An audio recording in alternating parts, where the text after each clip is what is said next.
Pani Lénová, pán Šefčovič, ste tu dnes tak spoločne, tak vám musím povedať, že vaše posledné rozhodnutia sú pre Slovensko naozaj desivé. Zakázali ste nám slobodne nakupovať plyn.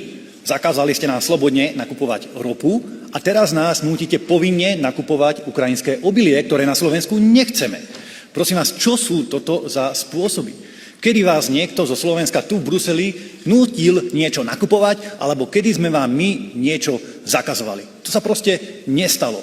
Skoncujte, prosím vás, s týmito príkazmi a zákazmi a sústrete sa radšej na obnovenie skutočnej slobody a naštartovanie hospodárskeho rastu, pretože z Európou to ide naozaj dole vodou.